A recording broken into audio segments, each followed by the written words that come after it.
ಜೈ ಶ್ರೀರಾಮ್. ಬರ ಬಂಗಾರಿ ಬಾ, ನೋಡು ಕಾಡು ಎಷ್ಟು ಚೆನ್ನಾಗೈತೆ.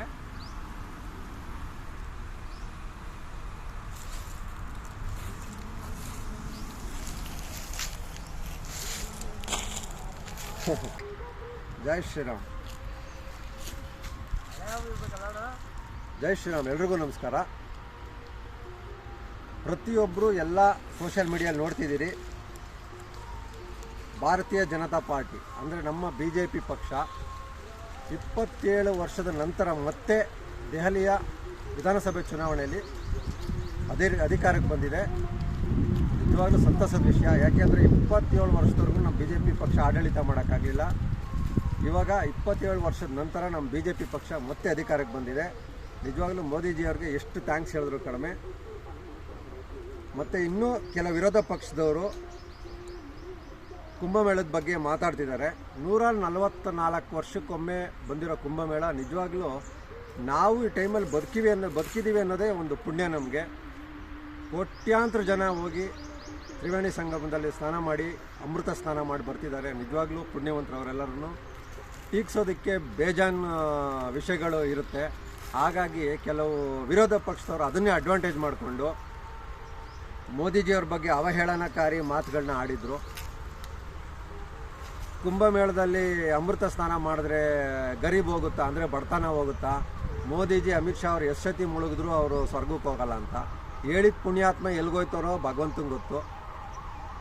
ನೋಡಿ ಬಂಧುಗಳೇ, ನಿಜವಾಗ್ಲೂ ನಮ್ಮ ಭಾರತ ದೇಶ ಯಾವ ಮಟ್ಟದಲ್ಲಿದೆ ಅಂದರೆ ಈಗ ವಿಶ್ವದಲ್ಲಿ ಊಹೆ ಮಾಡೋಕ್ಕೂ ಸಾಧ್ಯ ಇಲ್ಲ. ಅಷ್ಟು ದೊಡ್ಡದಾಗಿ ಬೆಳೀತಾ ಇದೆ ನಮ್ಮ ಭಾರತ ದೇಶ ಡೆವಲಪ್ಮೆಂಟ್, ಎಕನಾಮಿಕ್ ಡೆವಲಪ್ಮೆಂಟ್ ಎಲ್ಲಾದ್ರೂ. ಹಾಗಾಗಿ ನಾವೆಲ್ಲರೂ ಪ್ರತಿಯೊಬ್ಬರನ್ನು ಹೇಳೋದೇನು ಅಂದರೆ, ನಮ್ಮ ಹಿಂದೂ ಧರ್ಮದಲ್ಲಿರೋರು ಭಾರತೀಯ ಜನತಾ ಪಾರ್ಟಿನ ಬೆಂಬಲಿಸಿ. ಇನ್ನು ಮುಂದೆ ಫ್ಯೂಚರಲ್ಲಿ ಕೂಡ ಯಾವಾಗಲೂ ನಮ್ಮ ಭಾರತೀಯ ಜನತಾ ಪಾರ್ಟಿ ಮುಂಚಿನಲ್ಲಿ ಇರಬೇಕು ಅಂತ ಮನವಿ ಮಾಡ್ತೀನಿ. ನೋಡಿ, ಒಂದು ದೊಡ್ಡ ನಾಗರವನ್ನು ರಕ್ಷಣೆ ಮಾಡ್ಕೊಂಬಂದಿದ್ದೀನಿ. ಈಗ ಅದನ್ನು ಸುರಕ್ಷಿತವಾಗಿ ಕಾಡಿಗೆ ಬಿಡೋಕ್ಕೆ ಬಂದಿದ್ದೀನಿ. ಅದಕ್ಕೆ ಮುಂಚೆ ಇನ್ನೊಂದು ಅವೇರ್ನೆಸ್ ಬಗ್ಗೆ ಒಂದು ಮಾಹಿತಿ ಹೇಳ್ತೀನಿ ನಾನು. ಅವಾಗೆಲ್ಲ ಡೀಸೆಲ್ ವೆಹಿಕಲ್ಲು, ಪೆಟ್ರೋಲ್ ವೆಹಿಕಲ್ ಎಲ್ಲ ತುಂಬ ಇರ್ತಿತ್ತು. ಈ ಕೆಲವು ವರ್ಷದಿಂದ EV ಅಂದರೆ ಎಲೆಕ್ಟ್ರಿಕ್ ವೆಹಿಕಲ್ ಬಂದಿದೆ. ಅಂದರೆ ಪರಿಸರ ಸ್ನೇಹಿ ವೆಹಿಕಲ್ ಅಂತ ಮ್ಯಾನುಫ್ಯಾಕ್ಚರ್ ಮಾಡಿದ್ದಾರೆ. 2 ವೀಲರ್ ಇರ್ಬೋದು, ಕಾರ್ ಇರ್ಬೋದು, ಬಸ್ ಇರ್ಬೋದು.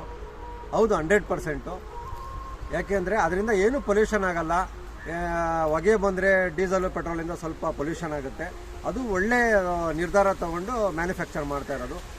ಬಟ್ ಇನ್ನೊಂದು ಅದರಲ್ಲಿ ಒಂದು ನನಗೆ ಗೊತ್ತಿರೋ ಮಟ್ಟಿಗೆ ಹೇಳ್ತಿರೋದು ಬಂಧುಗಳೇ, ದಯವಿಟ್ಟು ಅನ್ಯತಾ ಭಾವಿಸ್ಬೇಡಿ.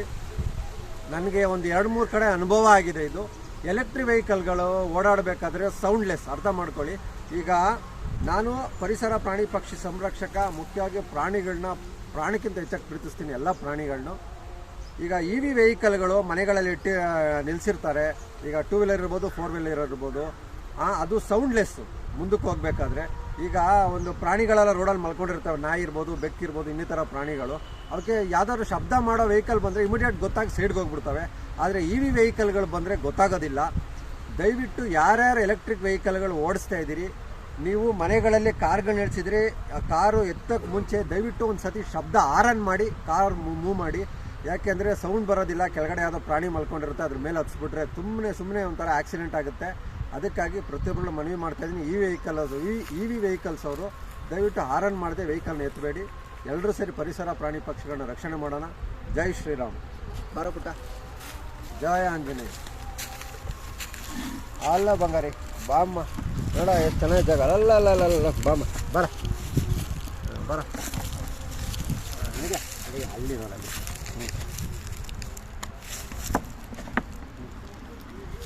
ಬರ ಬರ ಬರ ಬರ ಬರ ಬರ ಬರ.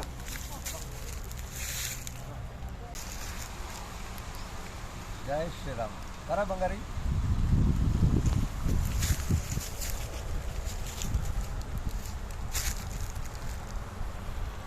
ಬರ ಬಮ್ಮ, ಬರ. ಏನ ಬಾರಲ್ಲ, ಬಾ ಹತ್ರ ಬಾ. ಜಯ ಏನಮ್ಮ, ಬಾ. ನೋಡು ಕಾಡು ಎಷ್ಟು ಚೆನ್ನಾಗೈತೆ.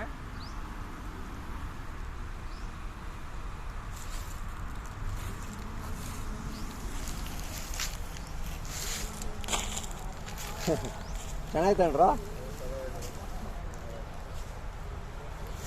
ಅದಕ್ಕೆ ದೇವರಿರೋ ಜಾಗಕ್ಕೆ ಕರ್ಕೊಂಬಂದ್ಬಿಟ್ಟೆ ಮುನೇಶ್ವರ. ಇಲ್ಲಿ ಸುಮಾರು ಇದಾವೆ ಹಳೆ ಸರ್ಪಗಳೆಲ್ಲ. ಅಪಾರ್ಟ್ಮೆಂಟಲ್ಲಿ ಇಟ್ಕೊಂಡ್ಬಂದಿದ್ದೆ.